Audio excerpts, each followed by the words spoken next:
रख ले। यही भावना थी हमारे मनों में। तभी ठाकुर ने कहा, मैं सोचता हूँ कि अब हम लोग एक दूसरे के बिना नहीं रह सकते हैं। मैं क्या बोलती, आंखें झुक गई, मानो शब्दों के रस को पूरी तरह पी लेना चाहती हो। अचानक एक बांह से निढाल मुझे समेटे, दूसरे हाथ से इन्होंने मेरी मांग में सिंदूर भर दिया। मैं अचकचा गई। साथ ही दूसरे हाथ से चमेली के फूलों की माला मेरे गले में पहना दी। ये क्या किया इन्होंने? तभी पीछे कहीं दूर से एक शहनाई बज उठी। घंटे घड़ियाल बजने लगे, जैसे किसी मंदिर में आरती हो रही हो। हाथों में मेरा मुख उठाए हुए कहा, देखो, हमारे इस आत्मिक संबंध को ईश्वर भी अपना आशीर्वाद दे रहा है। भले ही समाज और परिवार की सहमति हमें ना मिली हो, दैवी सहमति तो मिल गई है। अब भी क्या तुम मुझे स्वीकारोगी नहीं? कहकर दूसरी माला इन्होंने मेरी ओर बढ़ा दी। शाम को जब संगम गए थे हनुमान जी के दर्शन करने, वहीं से शायद ये माला और सिंदूर ले आए थे। इस अद्भुत जन्म जन्मांतर की प्यास को मैं कैसे ना स्वीकारती। मेरे मन के बोल उनके मुख से फूट रहे थे। कांपते लरसते हाथों और प्यार भरे दिल से मैंने भी उनके गले में माला डाल दी। आसमान में बादल उड़ चले और चांदनी के फूल धरती पर बरसने लगे। कब तक इस अवस्था में मोहग्रस्त हम खड़े रहे, ध्यान नहीं। पल क्षण उस समय जैसे थम गए थे। कहीं पढ़ा था, कोई भी प्यार तब तक पूरा नहीं होता जब तक उसकी रचनात्मक अभिव्यक्ति ना हो। व्यक्त करने से प्यार और बढ़ता है। जब तक वह नहीं किया जाता, तब तक कैसे उसे प्यार करना माना जा सकता है? प्यार किया नहीं जाता, हो जाता है। प्रत्येक व्यक्ति के जीवन में प्यार और उसकी भावना को महत्व दिया जाना चाहिए। उसके बिना संबंध निभाने वालों के सारे कर्तव्य, अधिकार अधूरे हैं। मेरे कांपते लरसते हाथों को अपने हाथों में लेते हुए ठाकुर फिर बोले, सुशी, प्यार मनुष्य को डरपोक नहीं बल्कि निर्भीक बनाता है। प्यार की डोर से बंधा मनुष्य कायदे कानून से बंधे व्यक्ति से कहीं ज्यादा मजबूत होता है। एक दूसरे के प्यार की कद्र ना करने से किसी भी रिश्ते या प्यार में दरार पड़ जाती है। और मैं वायदा करता हूं कि हमारे जीवन में ऐसा क्षण कभी नहीं आएगा जब मैं तुम्हारी भावनाओं की कद्र ना करूं। मन की सारी ऊहापोह शंका उस क्षण जैसे धुल गई। स्वच्छ निर्मल गंगा से पवित्र इस प्यार की गर्मी को पूरे मन से स्वीकारा मैंने। दिन भर की तपती हुई धरती पर जैसे सावन की फुहारें बरस उठी। भावनाओं का उद्वेग बढ़ता जा रहा था। एक दूसरे को समेटे हम कमरे में आए। झांक कर देखा, मास्टर जी गहरी नींद में सोए थे। ये मुझे अपने कमरे में ले गए। धीरे से कमरे का दरवाजा उड़का दिया। बैठ गए। मुझे भी अपने पास बैठा लिया। हाथ में हाथ डाले हम न जाने कितनी देर बैठे रहे। वाणी मौन थी। नेत्र एक दूसरे की भावनाओं को पढ़ रहे थे। मैं उस क्षण अपने को बिल्कुल असमर्थ पा रही थी। समर्पित थी मैं। वे जो चाहे कर सकते थे। मैंने तो अपने को पूरे विश्वास के साथ सौंप दिया था उन्हें। अभी तक लगाए लाज के सभी बंधन मेरी ओर से टूट चुके थे। लगा कि अब ना तो अपने को ही रोक पाऊंगी और ना उन पर कोई बांध लगा सकूंगी। चांदनी अब खिड़की से उतरकर हमारे ऊपर बरस रही थी। शब्द मौन थे, पर मन बोल रहे थे। भूत भविष्य हम सब भूल गए थे। जो सत्य था वह वर्तमान था, वही जीवन था। ये शायद मेरी अवस्था भाप गए। एक बार कसकर मुझे भींच लिया। मुंह से अस्फुट शब्द निकल रहे थे। सुशी, मेरी रानी, मेरी प्राण, और मेरे होंठ बुदबुदा रहे थे। मेरे ठाकुर, मेरे स्वामी। तभी अचानक एक झटके से उठे, मुझे धीरे से अपने से दूर कर दिया और बोले, सुशी, अपने कमरे में जाओ, नहीं तो जो कुछ होगा उसके लिए मैं कभी अपने को क्षमा नहीं कर सकूंगा। संयम की भी सीमा होती है। मैंने कहा, अब संयम कैसा? अब तो हम एक हो गए हैं, विवाह के बंधन में बंध गए हैं। कहकर दोबारा मैंने उन्हें भुजपाश में जकड़ लिया।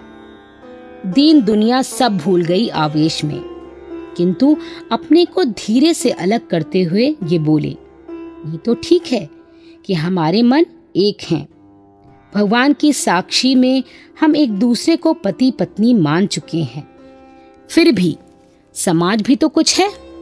जब तक उसकी मान्यता नहीं मिलती है, हमें ऐसा कुछ नहीं करना चाहिए, बाद में जिसके लिए पश्चाताप हो। यदि शादी से पहले कुछ हो गया तो मैं कभी अपने को माफ नहीं कर सकूंगा।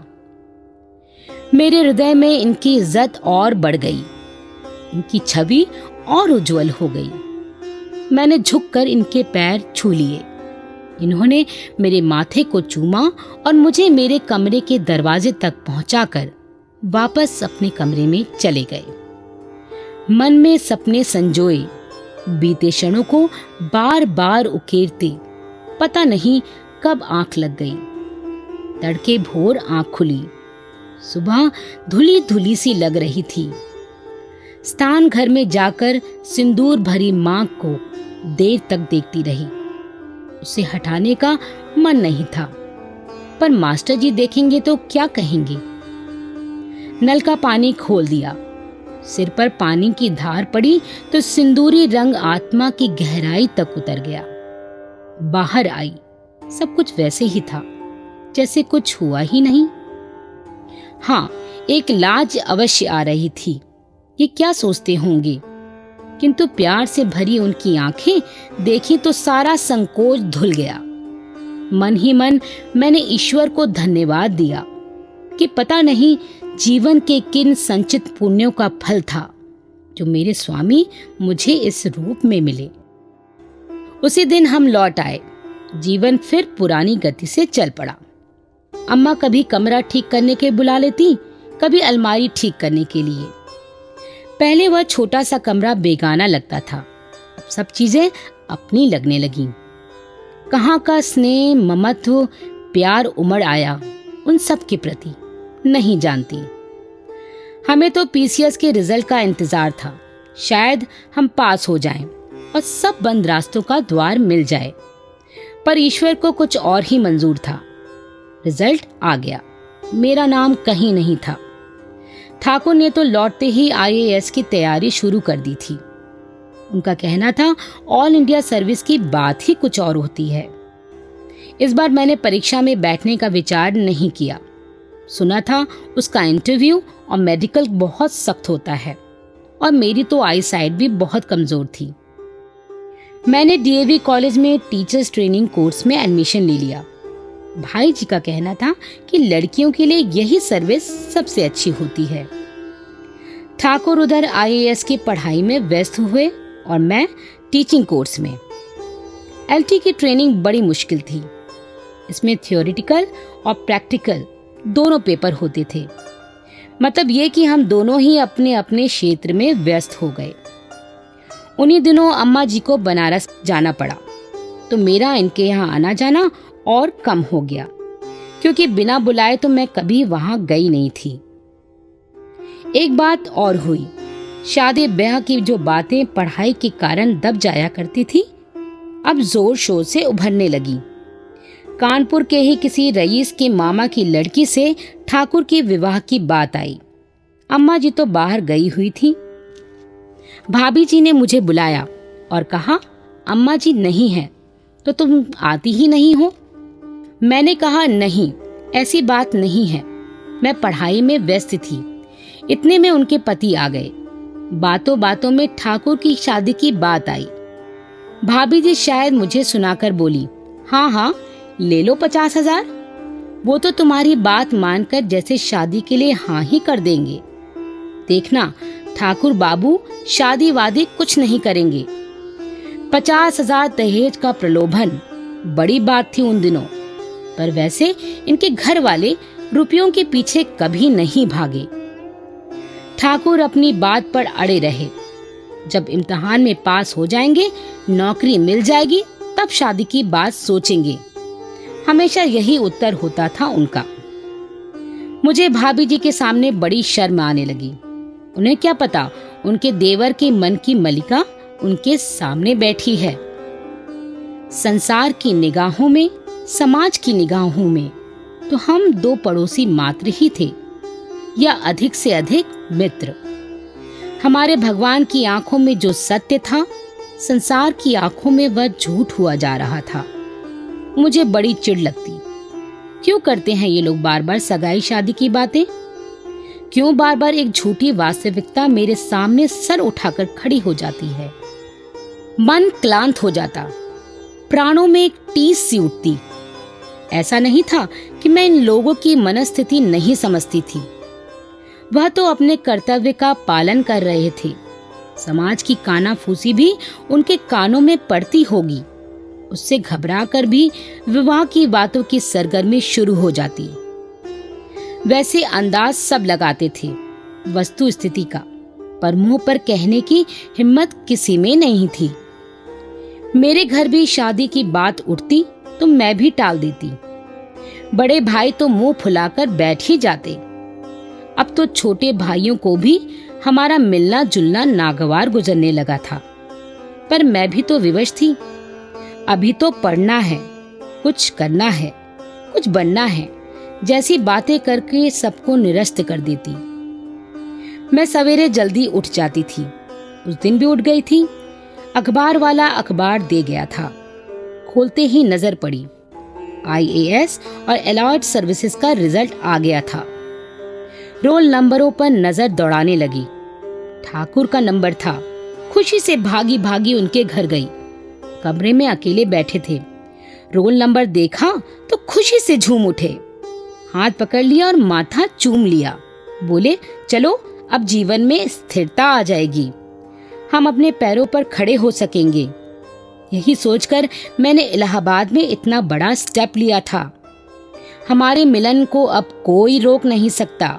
मुझे अपने ऊपर और अपने भगवान पर पूरा विश्वास था। कानपुर में केवल 3 लोग पास हुए थे। एक तरफ पास होने की खुशी, दूसरी तरफ विछोह की पीड़ा, क्योंकि इंटरव्यू और ट्रेनिंग के लिए दूसरे शहर तो जाना ही पड़ेगा। इंटरव्यू मसूरी में था। बड़े वियोग के लिए ये तो छोटी भूमिका मात्र थी। सोचते सोचते मैं घर लौट आई। ठाकुर के घर पर तो बधाई देने वालों की भीड़ लग गई। लोगों से मिलने मिलाने की हड़बड़ी में मैं केवल एक छोटी सी शुभकामना ही दे पाई। मैंने लिखा, ठाकुर मेरे, तुम्हारे अंतर का प्रकाश कभी मंद ना पड़े, सदा ही चमकता रहे, ताकि एकांत पथ के सिरे पर जलती हुई मशाल की तरह तुम्हारा प्रकाश भी भटके हुए यात्रियों के लिए सुखद एवं प्राणदायक हो। यदि आज तुम्हारे हृदय में हिम है तो सूर्य बनकर उसे पिघला दो। यदि वहां एकांत है तो श्रद्धा और विश्वास का संगीत प्रारंभ कर दो। विश्वास करो, तुम्हारे हृदय में समुद्र की गहराई है, तुम उसे मोती बनकर चमका भर दो। जीवन का संगीत प्रारंभ हो जाएगा, सन्नाटा टूट जाएगा, सफलता तुम्हारे चरण चूमेगी। समस्त आशा विश्वास के साथ आगे बढ़ो। सत्यम शिवम के वितान से मुस्कुराती झिलमिलाती हुई सफलता तुम्हारे चरण चूमे, यही कामना है। सस्ने सुशी तुम्हारी। उन दिनों इंडियन रेवेन्यू सर्विसेज की ट्रेनिंग कलकत्ता में होती थी। सो ठाकुर 30 जनवरी 1954 को कलकत्ता पहुंच गए। स्टेशन पर नंद किशोर झजरिया, जिन्हें हम सब नंदू जी कहकर ही बुलाते थे, के बहनोई हीरालाल जी ने उन्हें रिसीव किया। इन्हें वहां सब कुछ बेगाना और नया लग रहा था। एक पत्र में इन्होंने लिखा, कलकत्ता बहुत ही भीड़ भाड़ वाला शहर है, चारों तरफ आदमी ही आदमी हैं। ट्राम, बसें, कार, घड़घड़ घड़घड़ घड़घड़। घर की शांति और स्नेह यहाँ कहाँ। कानपुर के गुटैया मिल के महावीर प्रसाद झुनझुनवाला की गद्दी पर ठहरा हूं। उनसे हमारी रिश्तेदारी भी है। गद्दी बहुत छोटी है और बहुत लोग हर समय रहते हैं। तुम्हारे बिना एक मिनट भी नहीं रहना चाहता। तुम्हें जल्दी बुला लूंगा। हर वक्त दिल घबराता है, पर कर्तव्यवश रहना ही पड़ेगा। तुम अम्मा के पास अधिक से अधिक समय रहना, उनको रोने मत देना। यहाँ के ऑफिसर्स इंचार्ज मिस्टर कापड़िया हैं। वे ट्रेनिंग इंचार्ज हैं। कल ही उन्होंने अलग अलग शहर के प्रोफेशनलों को 2-2 मिनट का इंटरव्यू लिया है। मैंने जब उन्हें बताया कि मैंने अकाउंट्स और ऑडिटिंग का भी पेपर लिया है, तो वे बहुत प्रसन्न हुए। यहाँ से हम लोग ट्रेनिंग क्लास में ले जाए गए। वहाँ एक पत्र देना पड़ा कि हम आज से अपनी नई ड्यूटी पर रिपोर्ट कर रहे हैं। 6 अलग अलग कागजों पर स्पेसिमेन हस्ताक्षर करने पड़े। इसके बाद 2-3 चार्ज फॉर्म जिन पर एक ही मैटर लिखा था भरवाए गए कि हम आज से income tax officer class 1 grade 2 की जिम्मेदारी संभाल रहे हैं और कि हम निष्ठापूर्वक काम करेंगे। इनकम टैक्स फॉर ले मैन किताब हमें दी गई है। हमारे बीच में 2 लड़कियां हैं। एक लड़की क्लास 2 ऑफिसर बैच में है। इनके नाम लिस्ट में नहीं थे, किंतु ये दूसरे डिपार्टमेंट में जाने के लिए तैयार नहीं थी, इसलिए इनकम टैक्स में ले ली गई। ये पहली दफा है कि इनकम टैक्स में लड़कियां आई हैं। प्रोफेशनल्स को 2 डिपार्टमेंटल टेस्ट देने पड़ेंगे और पास भी करना होगा। 3 देवियों के नाम इस प्रकार हैं। मिस कुम्मी मेहरवा पावरी, क्लास 1, नागपुर में ऑल इंडिया रेडियो में अनाउंसर थी। मिस संतोष कपूर, क्लास 1, दिल्ली में टीचर और मिस प्रेम शेखरी जालंधर में पढ़ाती थी। उन दिनों ट्रेनिंग में पहुंचे इनकम टैक्स ऑफिसर की तनख्वाह कुल 440 रुपए होती थी। इसमें से 350 रुपए बेसिक पे, 40 डीए और 50 रुपए कलकत्ता शहर का कंपनसेटरी अलाउंस होता था। यदि तनख्वाह का 10% मकान भाड़ा कोई प्रोफेशनल देता तो उसे सरकार की तरफ से कोई भी हाउस अलाउंस ना मिलता।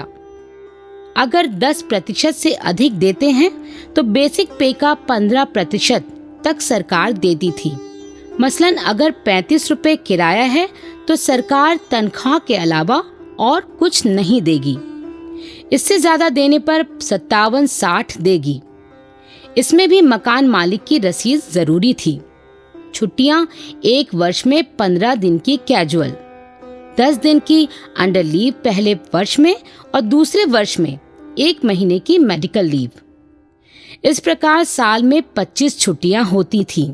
इसके अलावा पूजा की छुट्टियां 11 दिन की होती थीं, क्योंकि कलकत्ता में दुर्गा पूजा का उत्सव खूब धूमधाम से मनाया जाता है। ठाकुर के जाने के बाद से अम्मा भी बहुत अकेली हो गई थीं। उनके जीवन की धुरी, उनकी दिनचर्या का केंद्र बिंदु वही तो थे। बड़ी चिंता लगी रहती थी उन्हें कि वहां कैसे रहता होगा, क्या खाता पीता होगा, कौन उसकी देखभाल करता होगा। चिम्मन राम मोतीलाल की गद्दी पर रह रहे थे तो उन्हें एक मानसिक सुकून था कि अपनी पहचान वालों के यहाँ हैं। चाहे वह वहां वालों को बिल्कुल भी नहीं जानती थी, फिर भी इस बात से वह निश्चित थी। पर जब मैंने बताया कि अब वहां ज्यादा दिन नहीं रहेंगे तो बड़ी दुखी हुई। बोली, वह तो ठीक है, पर अपनों के बीच में रहता तो अपने को तसल्ली रहती। मैंने अम्मा को समझाया कि ऐसा नहीं हो सकता। वहां के चेयरमैन श्री A.K. राय ने कहा है कि ट्रेनी ऑफिसर्स को किसी भी बड़े आदमी से कोई संबंध नहीं रखना चाहिए। ये उनकी सबसे बड़ी सलाह है। मैंने अम्मा को बताया कि उनके बेटे ने अपने साथियों की तरफ से 5 कमिश्नरों को चाय पार्टी पर बुलाया था। सब बड़े खुश हुए। अम्मा बोली, हाँ, ये तो मैं जानती हूँ कि वह जहाँ भी रहेगा सबको खुश रखेगा, काम और व्यवहार से। खाने खिलाने का तो उसे शौक ही है, पर यह गद्दी छोड़ने वाली बात जची नहीं।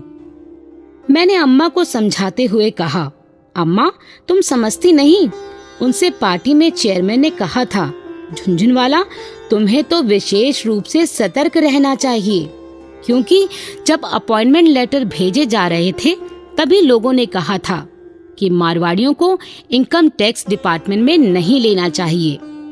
पर मेरा ख्याल है कि तुम लोग बहुत अच्छे इनकम टैक्स ऑफिसर सिद्ध हो सकते हो। अम्मा तो एकदम से उखड़ गई, बोली, काहे, मारवाड़ी का खराब जात है? मैंने बताया, नहीं, ये बात नहीं है।